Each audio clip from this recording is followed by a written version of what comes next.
ಅಧಿಷ್ಠಾನನಾಗಿರ್ತಕ್ಕಂಥ ಯಾವ ಸಕಲ ಭಕ್ತರ ಬೇಡಿದ ಇಷ್ಟಾರ್ಥಗಳನ್ನು ಪೂರೈಸತಕ್ಕಂಥ ಯಾವ ಆ ಭಗವಂತನ ಪಾದಗಳಿಗೆ ನತಮಸ್ತಕನಾಗಿ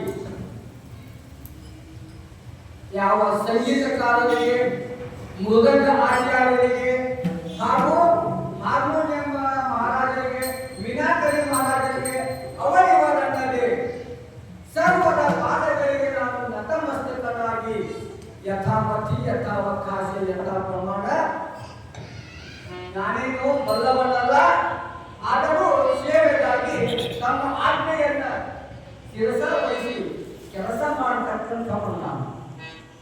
ಆದ್ರೆ ನುಡಿಸುವವರು ನೀವೇ, ನುಡಿಯುವವರು ನೀವೇ, ನೀವೇ ಹೇಳ್ತಕ್ಕವರು, ನೀವೇ ಕೇಳ್ತಕ್ಕವರು. ಹಾಗಾದ್ರೆ ನಿಂತಿರಿ ಯಾಕೆ ಇಲ್ಲಿ ವ್ಯಾಸಪೀಠದ ಮೇಲೆ ಅಂದ್ರೆ ನಿಲ್ಲಿಸಿದವರ ನೀವು ಹೇಳಿ. ಸೇವೆಗಾಗಿ ತೆಗೆದುಕೊಂಡಿರ್ತಕ್ಕಂಥ ಅಭಂಗ ಮಹಾವೈಷ್ಣವ, ವಿಶ್ವಗುರು, ವಿಶ್ವ ವಂದ್ಯ, ವಿಶ್ವ ಮಾವುಲಿ, ವಿಶ್ವ ಪೂಜ್ಯ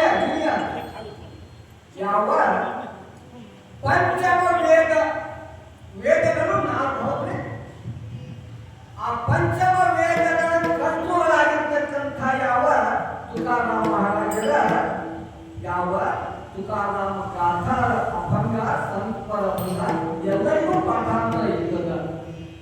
ಸೇವೆಗಾಗಿ ಯಾವ ಪ್ರಥಮದ ದಿವಸ ಸಂಪರ್ಕ ಕೀರ್ತನೆ. ಆದ ಕಾರಣ ಈ ಅಭಂಗದಲ್ಲಿ ಏನ್ ಹೇಳ್ತಾ ಇದ್ದಾರ,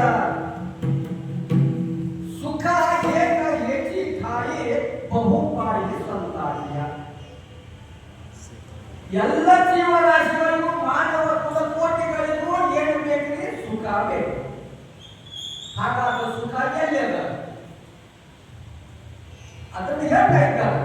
ಸುಖ ಏಕ ಏಕಿ ಖಾಯಿ ಬಹುಪಾಯಿ ಸಂತಾನಿಯ. ಸಂತರ ಹತ್ರ ಹೋಗಿ ಸುಖ ಸಿಗ್ತದ. ಸಂತರು ಬೇರೆ ಅಲ್ಲ, ದೇವರು ಬೇರೆ ಅಲ್ಲ. ಮನೋಮಿ ಕೇಳವಾಸ ನಾಯಿ ನಾಸಯ ಕಾಯಿ. ಆದ್ದರಿಂದ ಸಂತರ ಹತ್ತಕ್ಕ ಹೋದ್ರ ಅವರು ಏನ್ ಮಾಡ್ತಾ ಇದ್ದಾರ? ನಿಮ್ಗೇನು ಒಂದಿಷ್ಟು ಬಂಗಾರವನ್ನು ಕೊಡ್ತಾ ಇದ್ದಾರೆ ಸುಖವಾಗಿ ಇಲ್ಲ. ಮನೋಮಿ ಕೇಳವಾಸ ನಾಯಿ ನಾಸಯ ಕಾಯಿ. ತಮ್ಮಲ್ಲಿರ್ತಕ್ಕಂಥ ಆತ್ಮ ಸುಖ, ದುಃಖದ ನಿವೃತ್ತಿ, ಪರಮಾನಂದ ಸುಖದ ಪ್ರಾಪ್ತಿಯ ಜ್ಞಾನವನ್ನು ನೀಡುತ್ತಾ ಇದ್ದಾರ ಸಂತರು. ಆದ್ದರಿಂದ ಮನೋಮಿ ಕೇಳವಾಸ ನಾಯಿ ನಾಸಯ ನಕಾರಾಗಿ ಹಾಲಕ್ಕಾಗಿ ನಿವಾರಣೆ ಚಿಂತಾಯೆ. ಎಲ್ಲ ಜೀವರಾಶಿಗಳಿಗೂ ಚಿಂತೆ ಅದ. ಚಿಂತೆ ದೂರ ಆಗ್ಬೇಕಾದ್ರೆ ಏನು ಮಾಡಬೇಕು ಅದಕ್ಕೆ ಹೇಳ್ತಾ ಇದ್ದಾರ. ನಕಾರಾಗಿ ಹಾಲಕ್ಕಾಗಿ ಬಾರದು ಬಪ್ಪದು ಬಪ್ಪದು ತಪ್ಪದು ನಿಮ್ಮ ಅಪ್ಪು ಬಿಡುದಿಲ್ಲ, ಅದು ಬರುತ್ತಲ್ಲ, ಅದಕ್ಕೆ ಚಿಂತೆ ಮಾಡಿ. ತುಕಾಮಣೆ ನೀವೇ ಕಣ್ಣು ರಜೆ ಕಣ್ಣು. ಈ ಶರೀರ ಪಂಚ